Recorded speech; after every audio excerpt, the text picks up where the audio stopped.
আসসালামু আলাইকুম। শুভ সকাল। আমার নবম দশম শ্রেণীর শিক্ষার্থীদের জানাই শুভেচ্ছা ও স্বাগত আমাদের অনলাইন ক্লাসে। রোটারি স্কুল অ্যান্ড কলেজের অনলাইন ক্লাসে আমি ফেরদৌসা ইসলাম কেয়া তোমাদের নবম শ্রেণীর ভূগোল ক্লাসটি নেব। আসলে নবম দশম দুই শ্রেণীর জন্যই এখন খুবই উপযোগী এই চ্যাপ্টারটা এবং সংক্ষিপ্ত সিলেবাসে এই চ্যাপ্টারটা রয়েছে। আশা করছি সবাই সুস্থ আছো এবং করোনার এই ঊর্ধ্বমুখীকালীন সময়ে তোমরা অবশ্যই মাস্ক ব্যবহার করবে, বাইরে বের হলে হাত স্যানিটাইজার করবে অথবা হাত ধুবে। আশা করছি প্রত্যেকেই সুস্থ আছো, এই শুভকামনায় আজকে ক্লাসটি শুরু করছি। গতদিন আমরা পড়েছিলাম পৃথিবীর আভ্যন্তরীণ ও বাহ্যিক গঠনের মধ্যে কিছু বিষয় পড়েছিলাম আমরা। সেগুলি হচ্ছে যে আভ্যন্তরীণ গঠনটা কেমন, আমাদের কি কি স্তর নিয়ে গঠিত, অশ্বমণ্ডল, গুরুমণ্ডল এবং কেন্দ্রমণ্ডল সম্পর্কে আমরা জেনেছিলাম এবং কোন কোন স্তরে কি কি পদার্থ দ্বারা গঠিত এবং কোন স্তরকে সিয়াল স্তর, কোন স্তরকে সীমা স্তর বলা হয়ে থাকে, এই সমস্ত জিনিস আমরা জেনেছিলাম। তাহলে এর পরবর্তী ক্লাস আমরা জানি যে আজকে আমরা শুরু করব পৃথিবীর আভ্যন্তরীণ গঠন যে উপাদান রয়েছে শিলা এবং খনিজ সম্পর্কে। এবং গত ক্লাসে তোমাদেরকে আমি বলেছিলাম শিলা এবং খনিজ কি এবং শিলা ও খনিজের পার্থক্যগুলি তোমরা বইয়ে দেয়া আছে, সুন্দরভাবে পার্থক্যটা লিখে রাখবে। পার্থক্য কিভাবে লিখতে হয়, ছক কেটে একদিকে খনিজ একদিকে শিলা লিখে পার্থক্যটা লিখে রাখবে। আশা করছি সবাই বাসায় পার্থক্যটা লিখেছ এবং এখন খাতা কলম নিয়ে বসেছ। আমরা আজকে পড়ব শিলা ও এর শ্রেণী বিভাগ নিয়ে। তাহলে শিলা আমরা জানি কয়েকটি বা একের অধিক খনিজ পদার্থ নিয়ে শিলা গঠিত হয়। তাহলে আমরা বলতে পারছি যে শিলার গঠনের শিলা আমরা জানি কয়েকটি খনিজ নিয়ে গঠিত হয় একের অধিক, এবং শিলা তিনটি। শিলা সাধারণত তিন প্রকার: আগ্নেয় শিলা, পাললিক শিলা এবং রূপান্তরিত শিলা।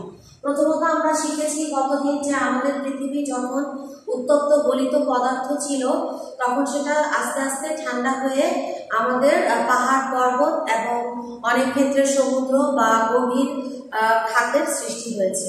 এই পাহাড় পর্বত এবং গভীর খাতের যখন সৃষ্টি হয়েছে পাশাপাশি আমরা জানি তখন সমুদ্র সৃষ্টি হয়েছে, সমুদ্র বা সাগরগুলিও সৃষ্টি হয়েছে এবং মহাদেশের পাশাপাশি আমাদের মহাসাগরগুলি সৃষ্টি হয়েছে। এই যে মহাসাগর এবং মহাসাগরের তলদেশের যে ভূমি এবং আমাদের মহাসাগরের তলদেশের যে ভূমি, আমরা জানি যে প্রতিটি ভূমি একটি নির্দিষ্ট বা কয়েক প্রকারের শিলা দ্বারা গঠিত। তাহলে আমাদেরকে এই শিলা সম্পর্কে জানতে হবে। এই শিলাগুলি কি আমরা জানি যে তিন ধরনের শিলা সম্পর্কে সাধারণত আলোচনা করা হয়ে থাকে। প্রথম এক নম্বর হচ্ছে আগ্নেয় শিলা, তারপরে পাললিক শিলা এবং রূপান্তরিত শিলা। আমরা জানি আগ্নেয়গিরি যেগুলি আছে আমাদের ইতালির ভেসুভিয়াস এবং অন্যান্য আগ্নেয়গিরি রয়েছে যেগুলি বর্তমানে অনেকটা কি বলবো অ্যাক্টিভ বা জীবন্ত রয়েছে। এই আগ্নেয়গিরিগুলি থেকে কিছুদিন পর পর প্রায়ই কি হতে দেখা যায়, অগ্নুৎপাত হতে দেখা যায়। তাহলে এই আগ্নেয়গিরির অগ্নুৎপাতের ফলে যে লাভা বের হচ্ছে, সেই লাভাটা যখন আমি একটা চিত্র এঁকে তোমাদেরকে একটু দেখাতে চাই তাহলে হয়তো তোমাদের কাছে জিনিসটা বুঝতে একটু সুবিধা হবে। এটা যদি আগ্নেয়গিরি ধরা হয়ে থাকে তাহলে এই যে এই মুখটা হচ্ছে আগ্নেয়গিরির জ্বালানি। এখান থেকে ধোঁয়া এবং লাভা বের হয়ে এখানে জমা হচ্ছে এবং এই জায়গাগুলিতে দেখা যায় যে অনেক সময় আগ্নেয়গিরির যে লাভা বের হচ্ছে তো ধোঁয়ার কুণ্ডলী বের হচ্ছে এবং লাভা যেটা বের হচ্ছে সেটা এই দুই পাশে জমা হচ্ছে। এই আগ্নেয়গিরির অগ্নুৎপাতের ফলে বের হওয়া যে লাভাগুলি চারিদিকে জমা হয়ে যে শক্ত আবরণের সৃষ্টি করেছে তাকে আগ্নেয় শিলা, যে শিলার সৃষ্টি করেছে তাকে আগ্নেয় শিলা বলা হয়ে থাকে। এই লাভাগুলি তো উত্তপ্ত গলিত পদার্থ, একদম আগুনের উত্তপ্ত গলিত পদার্থ। এগুলি যখন আমাদের বাতাসের সংস্পর্শে এসে আশেপাশের ভূমিতে স্থাপিত হয়ে ঠান্ডা হয় তখন সেই অংশটাই হচ্ছে আগ্নেয় শিলা। এই আগ্নেয় শিলা আবার দেখো দুই ভাগে ভাগ করা হয়েছে, বহিজ আগ্নেয় শিলা এবং অম্লজ আগ্নেয় শিলা। দেখো এখানে বলা হয়েছে আগ্নেয় শিলার অস্তরীভূত শিলা, অর্থাৎ এই আগ্নেয় শিলায় কোনো জীবাশ্ম থাকে না এবং প্রাথমিকভাবে বা পৃথিবী সৃষ্টির প্রাথমিক পর্যায়ে এই আগ্নেয় শিলা গঠিত হয়েছে বলে একে প্রাথমিক শিলা বলা হয়ে থাকে। আচ্ছা, প্রাথমিক শিলাও একে বলা হয়ে থাকে। তাই কাজে কোথাও যদি আগ্নেয় শিলা ইগনিয়াস রক না বলে তোমাদেরকে যদি বলা হয়ে থাকে যে প্রাথমিক শিলা সম্পর্কে বলতে হবে, তাহলে কি প্রাথমিক শিলা এবং ইগনিয়াস বা আগ্নেয় শিলা একই ধরনের শিলা। এই শিলাগুলোর বৈশিষ্ট্য রয়েছে, একটা হচ্ছে স্ফটিক আকার। আর স্ফটিক আকার বলতে আমরা বোঝাই স্বচ্ছ কাচের মতো অনেকটা স্ফটিক আকৃতির সৃষ্টি করে। তারপর অস্তরীভূত, স্তরবিহীন, এবং এই অস্তরীভূত শিলা যেহেতু স্তর নাই এবং এতে জীবাশ্মেরও উপস্থিতি নাই, বা অনেকদিন যাবৎ মাটির নিচে চাপা পড়ে যে জীবাশ্ম সৃষ্টি হয় সেই জীবের জীবাশ্ম এখানে পাওয়া যায় না। তাহলে এখানে জীবাশ্ম দেখা যায় না এবং অপেক্ষাকৃত ভারী হয়ে থাকে। আবার কি বলেছে, কঠিন ও কম ভঙ্গুর, অনেক বেশি শক্ত এবং কি ভঙ্গুরতা অনেক কম, বা সহজে এদেরকে ভাঙা যায় না। তাহলে আমরা যেমন আগ্নেয় শিলা করব, আগ্নেয় শিলা বা যে কোনো পাললিক শিলা করি বা রূপান্তরিত শিলা করি, এই শিলাগুলির বৈশিষ্ট্য লিখতে হবে। এই শিলাগুলির বৈশিষ্ট্যটা মাস্ট তোমাদেরকে জানতে হবে এবং উদাহরণ দিতে হবে। তাহলে আমরা প্রাথমিকভাবে জানবো যে কাকে বলে আগ্নেয় শিলা, কাকে বলে জানলাম, এর বৈশিষ্ট্যগুলি কি। এর বইয়ে 5টা বৈশিষ্ট্য সুন্দর করে ক খ গ ঘ ঙ এই 5টা বৈশিষ্ট্য দেওয়া আছে, তোমরা শিখবে। তারপরে দেখো কি আছে, এর উদাহরণও দেওয়া থাকবে, ঠিক আছে। এই আমরা দেখলাম এই শিলাকে, আবার আগ্নেয় শিলাকে 2 ভাগে ভাগ করা যায়, বহির্য আগ্নেয় শিলা, অন্তর্জ আগ্নেয় শিলা। এখন বহির্য আগ্নেয় শিলা কোনটা, দেখো এই যে লাভা ভিতর থেকে এখানে থাকে, লাভা উত্তপ্ত গলিত অবস্থায়, যখন এটা প্রেসার দিয়ে উপরে এই লাভার এই যে মুখ দিয়ে যখন বের হয়ে নিচে চলে আসে, এই শিলাটাকে বলা হয় বহির্য আগ্নেয় শিলা, অর্থাৎ এটা বাইরে চলে এসেছে এবং বাইরে জমা হচ্ছে, এটা হচ্ছে বহির্য আগ্নেয় শিলা। এর উদাহরণ হিসেবে বলতে পারবে ব্যাসল্ট, রায়ালাইট, এন্ডিসাইট ইত্যাদি। তাহলে উদাহরণগুলি আমাদের শিখতে হবে কি কি। ব্যাসল্ট, রায়ালাইট, বহির্য আগ্নেয় শিলার উদাহরণ কি, 3টা উদাহরণের কথা বলা হয়েছে, ব্যাসল্ট, রায়ালাইট এবং অ্যান্ডিসাইট ইত্যাদি। তারপরে আমরা চলে যাব অন্তর্জ আগ্নেয় শিলা। অন্তর্জ আগ্নেয় শিলাতে লাভা বা ম্যাগমাটা যখন গলিত অবস্থায় থাকে, তখন সেটা যদি কোনো প্রেসারে বের না হয়ে, মানে লাভা বা ম্যাগমাটা বের না হয়ে যদি ভিতরেই অবস্থান করে উত্তপ্ত গলিত অবস্থায় এবং একসময় এটা ঠান্ডা হয়ে যাবে, তখন তাকে বলা হয়ে থাকবে অন্তর্জ আগ্নেয় শিলা, যেটা ভূপৃষ্ঠে বা উত্তপ্ত ম্যাগমা ভূপৃষ্ঠের বাইরে না এসে কোথায় ভূগর্ভেই জমা বেঁধে থাকে, তখন সেটাকে বলা হয়ে থাকে অন্তর্জ আগ্নেয় শিলা। Granite, gabbro, dolerite, laterite, batholith, ডাইট ও সিল ইত্যাদি হচ্ছে এই শিলার উদাহরণ, ঠিক আছে। তাহলে এই অন্তর্জ আগ্নেয় শিলারও আমরা কিছু উদাহরণ দেখলাম। কি কি উদাহরণ দেখলাম, দেখো এখানে অনেকগুলি নাম আছে। গ্রানাইট, তোমরা এই নামগুলি মুখস্থ করবে, granite, gabbro, dolerite, laterite, batholith, ডাইট, সিল এই শিলার উদাহরণ, অন্তর্জ আগ্নেয় শিলা। এখন আমরা চলে যাব পাললিক শিলায়। পাললিক শিলা আমরা নাম শুনলেই তো বুঝি যে পলল গঠিত কিছু হবে। তাহলে কি হয়েছে পাললিক শিলা, কাকে বলে, পলি সঞ্চিত হয়ে যে শিলা গঠিত হয়েছে তাকে পাললিক শিলা বলা হয়ে থাকে। পলি সঞ্চিত হয়ে দেখা যায় বৃষ্টি, বায়ু, তুষার, তাপ, সমুদ্রের ঢেউ প্রভৃতি শক্তির প্রভাবে আগ্নেয় শিলা ক্ষয়প্রাপ্ত ও বিচূর্ণীভূত হয়ে রূপান্তরিত হয় এবং কাকর, কাদা, বালি ও ধুলায় পরিণত হয়। এই যে কাকর, কাদা, বালি, ধুলায় পরিণত হলো, এগুলি ভূপৃষ্ঠে জমা হয়ে হয়ে একসময় তৈরি হয়ে থাকে পাললিক শিলা। এই শিলাকণা জলস্রোত, বায়ু, হিমবাহ দ্বারা পরিবাহিত হয়ে তলানি রূপে কোনো নিম্নভূমি, হ্রদ এবং সাগর গর্ভে তলানি রূপে জমা হয়। তারপরে দেখো 75 ভাগই পাললিক শিলা, ভূত্বক বা মহাদেশীয় ভূত্বকের 75 ভাগে পাললীয় শিলা। এবং বাংলাদেশের ক্ষেত্রে বলবো যে বাংলাদেশের নদীবাহিত পলল সঞ্চিত হয়ে আমাদের এই 75 ভাগ ভূমি গঠিত হয়েছে। এই ভূমি এজন্য পললের পরিমাণ যেহেতু বেশি এই ভূমিতে, সেজন্য দেখা যায় যে আমাদের ভূমির উর্বরতা শক্তি অনেক বেশি। পললের মধ্যে যেহেতু উর্বরতা, যেহেতু উদ্ভিদ ও জীবজন্তুর দেহাবশেষ বা জীবাশ্ম থাকে, এই জন্য এই পাললিক শিলার উর্বরতা শক্তি বেশি, এবং এই সমস্ত শিলাতে যদি ফসল উৎপাদন করা যায় তাহলে অবশ্যই এই শিলাতে আমরা বলবো কি ফসলটা ভালো হবে তুলনামূলকভাবে। এজন্য দেখা যায় যে বাংলাদেশ পলল গঠিত ভূমি যেহেতু দিয়ে গঠিত, সেজন্য দেখা যায় যে বাংলাদেশের ভূমিতে ফসল অতি সহজে হয়। এই শিলার, এই পাললিক শিলার বৈশিষ্ট্য রয়েছে, দেখো কি, পাললিক শিলা স্তরীভূত, অর্থাৎ পাললিক শিলাতে কয়েকটি স্তর দেখা যায়, নরম ও হালকা। আগে আমরা দেখেছি কি আগ্নেয় শিলা ভারী এবং কঠিন, সহজে ভঙ্গুর নয়, কিন্তু এখানে আমরা দেখছি পাললিক শিলা সহজে ভঙ্গুর এবং নরম ও হালকা, সহজে ক্ষয়প্রাপ্ত হয়, অর্থাৎ ভঙ্গুর ক্ষয়প্রাপ্ত হয়। যেহেতু ক্ষয়প্রাপ্ত হয় তাহলে এখানে বৃষ্টির কাজ হবে, তুষারের কাজ হবে, হিমবাহর কাজ হবে বা নদী স্রোতের কাজ হবে, এবং প্রত্যেকটি কাজের মাধ্যমে এই শিলা কি হবে, ক্ষয় হয়ে অন্য স্থানে গিয়ে পড়বে এবং পাললিক শিলা বা পলল গঠিত ভূমির সৃষ্টি হবে। তাহলে আমরা এই শিলার কিছু দেখলাম, কি দেখলাম, বৈশিষ্ট্য দেখলাম। এখন আমরা উদাহরণ দেখব। দেখো এই শিলার কিছু উদাহরণ আছে, বেলে পাথর, কয়লা, কেওলিন, কাদা পাথর, চুনা পাথর ইত্যাদি, সবগুলি হচ্ছে এই শিলার উদাহরণ। এবং কয়লা কিভাবে তৈরি হয় আমরা একটু এখানে যদি জেনে নেই। দেখো আমরা জানি যে পাললিক শিলা স্তরীভূত শিলা, একটু আগে আমরা পড়েছি। স্তরে স্তরে কি জন্মায় জানো? এই স্তর যখন একটা স্তর থাকে, তারপরে দেখা যায় যে কোনো ধরনের ঝড় ঝঞ্ঝা বা প্রাকৃতিক দুর্যোগের কারণে গাছপালা বা পশু পাখি মারা গেছে বা গাছপালা পড়ে গেছে। এই যে গাছপালা পড়ে গেছে বা পশু পাখি মারা গেছে, তার উপরে আবার আরেকটা লেয়ার, যেহেতু হালকা বা নরম, আরেকটা লেয়ার বা স্তর জমা হয় ধুলাবালি।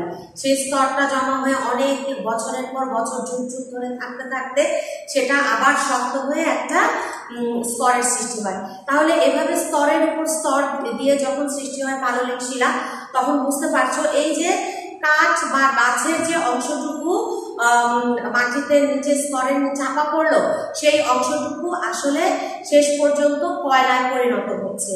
তারপরে মানব দেহের যে অংশটুকু চাপা পড়লো, সেই অংশটুকু জৈব সার হিসেবে বা কয়লার সাথে মিশে জৈব সার হিসেবে ওখানে স্তরীভূত বা স্তরে চাপা পড়ে আছে। তাহলে বুঝতে পারছো এই স্তরটা কেন আমি বলছি যে উর্বর এবং ফসল উৎপাদনের জন্য উপযোগী। তো নানা প্রকার উদ্ভিদ ও জীবজন্তুর দেহাবশেষ বা জীবাশ্ম এই স্তরীভূত বা পাললিক শিলায় দেখা যায়। এরপরে আমরা চলে যাব, তাহলে উদাহরণগুলি কি? বেলে পাথর, কয়লা, শেল, চুনা পাথর, কাদা পাথর, কেওলিন, পাললিক শিলা ইত্যাদি। আচ্ছা, এখানে আরেকটা জিনিস দেখো, জীবদেহ চাপা পড়ার ফলে এখানে সাধারণত আমি বলেছি যে কয়লা ও খনিজ তেল, জৈব শিলাও বলা হয়ে থাকে। কয়লা ও জীবদেহ থেকে বা উদ্ভিদ বা প্রাণী থেকে যে খনিজ তেল বের হয়, সেটাও ওই স্তরে জীবাশ্মের সাথে জমা হচ্ছে। এই স্তরের এই জন্য এই খনিজ তেলকে জৈব শিলা বলা হয়ে থাকে। ঠিক আছে, তাহলে আমরা পাললিক শিলা কাকে বলে জানলাম, কিভাবে গঠিত হয়ে জানলাম, এবং পাললিক শিলার বৈশিষ্ট্য 4টা জানলাম, এবং পাললিক শিলার কিছু উদাহরণও আমরা জানলাম। তাহলে কাকে বলে আমরা প্রথমে একটা সংজ্ঞা দিতে পারি। যে কোনো শিলা লিখতে গেলে প্রথমে একটা সংজ্ঞা, তারপরে বৈশিষ্ট্য দিতে পারি। বৈশিষ্ট্যের পরে কি করতে পারি? আমরা কয়েকটা উদাহরণ দিতে পারি। তাহলে একটা শিলা সম্পর্কে বিস্তারিত ধারণা দেওয়া সম্ভব শিক্ষককে। আশা করছি তোমরা বুঝতে পেরেছো। এরপরে দেখো রূপান্তরিত শিলা সম্পর্কে আমরা জানব। রূপান্তরিত শিলা কি? দেখো আগ্নেয় ও পাললিক শিলা যখন প্রচন্ড তাপ, চাপ এবং উত্তাপে পরিবর্তিত হয়ে যে শিলায় পরিণত হয়, বোঝা গেছে? আগ্নেয় ও পাললিক শিলা যখন প্রচন্ড তাপ, চাপ এবং উত্তাপে যে শিলায় পরিণত হয় তাকে রূপান্তরিত শিলা বলে, বা পরিবর্তিত নতুন রূপকে রূপান্তরিত শিলা বলে। এর জন্য কি হতে পারে? ভূ আন্দোলন বা ভূমিকম্প, অগ্নুৎপাত, রাসায়নিক ক্রিয়া কিংবা ভূগর্ভস্থ তাপ আগ্নেয় শিলাকে কি রূপান্তরিত হতে বাধ্য করে। চুনাপাথর রূপান্তরিত হয়ে কি হয়? যেহেতু এটা রূপান্তরিত শিলা, কাজে কোন কোন শিলা রূপান্তরিত হয়েছে? এখানে ইগনিয়াস রক বা আগ্নেয় শিলা যেমন রূপান্তরিত হয়েছে, পাললিক শিলাও এখানে রূপান্তরিত হয়েছে। এখানে দেখো একটি চুনা পাথর রূপান্তরিত। চুনা পাথর আমরা কি শিলা দেখেছিলাম বলো তোমরা? আমার মনে হয় শিক্ষার্থীরা তোমরা জানো, একটু আগেই আমি পড়িয়েছি। এটাকে বলা হয়েছিল, চুনা পাথরকে বলা হয়েছিল বেলে পাথর, চুনা পাথর, কাদা পাথর, কেওলিন, এগুলিকে বলা হয়েছে পাললিক শিলা। তাহলে এই পাললিক শিলাটা বা চুনা পাথর রূপান্তরিত হয়ে মার্বেলে পরিণত হয়েছে। তাহলে মার্বেল যখন হয়ে গেছে চুনা পাথর, পাললিক শিলাটা তাহলে রূপান্তরিত হয়ে রূপান্তরিত শিলায় পরিণত হয়েছে। ঠিক একইভাবে বেলে পাথর রূপান্তরিত হয়ে কোয়ার্টজাইট, কাদা ও শেল রূপান্তরিত হয়ে স্লেটে পরিণত হয়েছে। গ্রানাইট বা নিস, এগুলো আমরা জানি কি, গ্রানাইট নিস অনেক শক্ত ভারী পদার্থ, ভারী শিলা, এগুলি হচ্ছে সব আগ্নেয় শিলা। এগুলি রূপান্তরিত হয়ে কয়লা এগুলি রূপান্তরিত হয়ে হয়েছে নিস, এবং কয়লা রূপান্তরিত হয়ে গ্রাফাইট। গ্রাফাইট কোনটা বলো? কয়লা নরম, গ্রাফাইটও খুব একটা শক্ত না, গ্রাফাইটও নরম। গ্রাফাইট হচ্ছে আমরা যে পেন্সিল খুব সহজে চিনতে পারবে, যে পেন্সিল দিয়ে লিখি, পেন্সিলের যে নিবটা বা শীষটা সেটা হচ্ছে গ্রাফাইট দিয়ে তৈরি হয়, কাজে খুব বেশি শক্ত না, নরম। আচ্ছা ঠিক আছে, এখন রূপান্তরিত শিলা দেখো, এই শিলা সম্পর্কে কিছু বৈশিষ্ট্য। রূপান্তরিত শিলা কি তাহলে কাকে বলে সংজ্ঞাটা আগে বলবে। সংজ্ঞাটা কি রূপান্তরিত শিলার? সংজ্ঞাটা হচ্ছে আগ্নেয় শিলা ও পাললিক শিলা, অগ্নুৎপাত, আগ্নেয়গিরির অগ্নুৎপাত, ভূমিকম্প, তারপরে বিভিন্ন ধরনের দুর্যোগে প্রচন্ড তাপ, চাপ এবং উত্তাপে রূপান্তরিত হয়ে যে শিলায় পরিবর্তিত হয় তাকে রূপান্তরিত শিলা বলে। উদাহরণ হিসেবে রূপান্তরিত শিলার চুনা পাথর রূপান্তরিত হয়েছে মার্বেল, কয়লা রূপান্তরিত হয়েছে কি একটু আগে বললাম গ্রাফাইট ইত্যাদি। এভাবে 3-4টা উদাহরণ বলে দিলেন। এখন রূপান্তরিত শিলার বৈশিষ্ট্যগুলি সম্পর্কে আজকে আমরা জানবো। এই শিলা স্ফটিকযুক্ত, খুব কঠিন হয়। এতে কি জীবাশ্ম দেখা যায়? না, রূপান্তরিত শিলায় জীবাশ্ম দেখা যায় না, তবে কোনো কোনো রূপান্তরিত শিলায় ঢেউ খেলানো স্তর দেখা যায়। আচ্ছা, এখন ভূপৃষ্ঠে, এখন তাহলে আমরা শিলা সম্পর্কে সম্পূর্ণ ইনশাআল্লাহ খুব ভালো মতো বুঝলাম। আগ্নেয় শিলা কাকে বলে, আগ্নেয় শিলার বৈশিষ্ট্য, আগ্নেয় শিলার উদাহরণ, এবং আগ্নেয় শিলাকে 2 ভাগে ভাগ করা হয়েছে। এই দুই ভাগ কাকে, এই বহির্জ আগ্নেয় শিলা বলতে কি বুঝো, অন্তর্জ আগ্নেয় শিলা কি বলে, কাকে বলতে কি বোঝায়, এবং এই যে বহির্জ আগ্নেয় শিলার উদাহরণ, অন্তর্জ আগ্নেয় শিলার উদাহরণ পড়েছি। এরপরে আমরা পাললিক শিলা পড়তে এসে পড়েছি।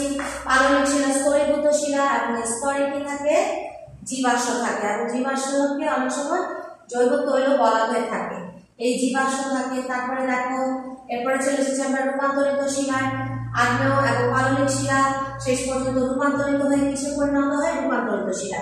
রূপান্তরিত শিলারও আবার কি 2-3টা উদাহরণ আছে, একটু আগে বলেছি, তোমাদেরকে ভালো মতো বুঝিয়ে বলেছি। আশা করছি তোমরা বইটা খুললেই বুঝতে পারবে। এরপরে আমরা কিছু জিনিস শিখবো, সেটা হচ্ছে ভূপৃষ্ঠের পরিবর্তন প্রক্রিয়া, খুব ইম্পর্ট্যান্ট একটা বিষয়, সেটা হচ্ছে ভূপৃষ্ঠের পরিবর্তন প্রক্রিয়া। আচ্ছা, ভূপৃষ্ঠে এই যে আমরা দেখছি, কোথাও হয়তো আমি আজকে পুরোটা পড়াবো না, সময় নাই, তবে তোমাদেরকে জাস্ট একটু বলে দিচ্ছি যে পরিবর্তন প্রক্রিয়াটা কি। দেখো, আমরা অনেক সময় দেখি যে একটা জায়গায় পাহাড় ছিল বা সামান্য উঁচু ছিল, সেই জায়গাটা আস্তে আস্তে নিচু হয়ে সমতল ভূমি হয়ে গেছে। অবশ্যই এটা একটা পরিবর্তন, যদি এটা মানুষ না করে। আমরা মানুষের যদি হস্তক্ষেপ না দেখি, তাহলে যদি স্বাভাবিকভাবে কোনো জায়গায় এরকম হয়, তাহলে আমরা বুঝবো যে উপরে বৃষ্টির ধুলা, বালি, বৃষ্টিপাত, বায়ু প্রবাহ ইত্যাদি কারণে ওই অংশটার উপরের টপসয়েলটা অন্য জায়গায় চলে গিয়েছে, এবং এটা খালি হয়ে জায়গাটা কিছুটা ট্রেঞ্চ বা গর্তের আকৃতি ধারণ করেছে। পরবর্তীতে হয়তো ট্রেঞ্চ বা এই গর্তের মধ্যে আবার পানি জমা হয়ে তোমার জলাশয় সৃষ্টি হতে পারে। এই ধরনের যখন পরিবর্তনগুলি দেখবো, তখন আমরা এদেরকে বলবো, যেহেতু মানুষের হস্তক্ষেপ নাই, তখন সেগুলিকে বলবো আমরা প্রাকৃতিক পরিবর্তন। এই প্রাকৃতিক পরিবর্তন 2 প্রকারের হয়ে থাকে, 2 ভাবে হয়ে থাকে। একটা হচ্ছে ধীর পরিবর্তন, আর একটা হচ্ছে আকস্মিক পরিবর্তন। এই যে এতক্ষণ যে পরিবর্তনের কথাটা বললাম, সেটা আসলে ধীর পরিবর্তন। আর যখন হঠাৎ করে অনেক সময় দেখা যাচ্ছে ল্যান্ডস্লাইড হচ্ছে বা ভূমি ধস হচ্ছে, ভূমি ধস হলে কিন্তু এক রাতের মধ্যে তোমার ভূমি ধসে নিচে পড়ে যাচ্ছে, সেই অংশটুকু পড়ে যাচ্ছে, তখন কি হবে, এই ভূমিধসের কারণে কিন্তু খুব তাড়াতাড়ি বা আকস্মিকভাবে একটা পরিবর্তন দেখা গেল, ভূমির পরিবর্তন দেখা গেল। এই যে পরিবর্তন সেটা আকস্মিক পরিবর্তন। আর প্রথমে যে উদাহরণটা দিলাম সেটা হচ্ছে ধীর পরিবর্তন। তাহলে আমরা আপাতত এইটুকু জেনে রাখি যে ভূমির যে পরিবর্তনগুলি হচ্ছে, একটা হচ্ছে আকস্মিক পরিবর্তন এবং ধীর পরিবর্তন, একটু উদাহরণ শুনলাম। তো ঠিক আছে প্রিয় শিক্ষার্থীরা, আজ এ পর্যন্তই। আশা করছি শিলা সম্পর্কে তোমরা বেশ ভালো মতো বিস্তারিত উদাহরণ সহ লিখতে পারবে। আজ এটুকুই, আগামী ক্লাসে দেখা হবে। ধন্যবাদ সবাই।